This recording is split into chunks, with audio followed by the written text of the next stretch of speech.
News चर्चा में था स्मूथ हॉली टैरिफ एक्ट।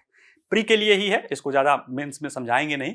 इसमें है कि जो ट्रंप ने टैरिफ लगाया है जिसको मेरा मानना है कि ये एक तरह से अच्छा है, दुनिया के लिए अच्छा है, दुनिया के मैन्युफैक्चरिंग सेक्टर के लिए अच्छा है। क्यों अच्छा है वो मैंने चीन की आर्थिक सुनामी का पूरा पढ़ा दिया है। इस एक्ट को लेकर कुछ लोगों का कहना है कि ये अमेरिका में इसके कारण जो ट्रेड वार आएगा, अमेरिका में एक 1930 की वैश्विक मंदी के तहत की स्थितियां उत्पन्न हो जाएगी।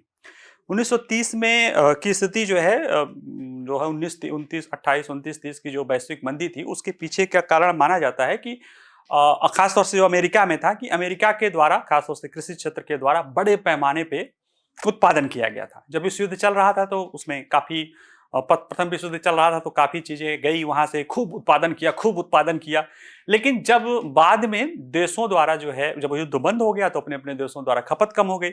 तो उस दौरान देखा गया कि जो अमेरिकी किसान थे वो, उनका उत्पादन ज्यादा हो गया था, अति उत्पादन कर दिए थे, ऋण बढ़ गया था, तो उनके अंदर मंदी की स्थिति दिखाई देने लगी थी। साथ ही साथ जो है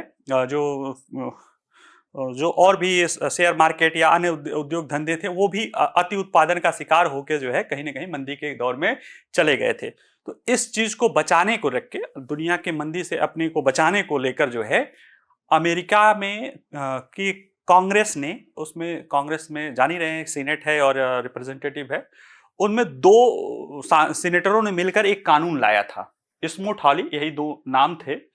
इनके द्वारा एक कानून लाया गया था और उस दौरान अमेरिका में बड़े पैमाने पर हजारों अमेरिकी आयात पे 25% की औसत दर से टैक्स लगाया गया था। 25% की औसत दर से। अभी जो ट्रंप का लगा है ऑन एवरेज, अगर वो चलेगा भी तो 20-22% का एवरेज आएगा, लेकिन उस समय 25% की औसत दर से टैक्स लगा था। वजह क्या थी कि अपने घरेलू स्तर के जो उत्पादक हैं, खासतौर से किसान आदि को, उनको बचाने को लेके। लेकिन हुआ इसका उल्टा।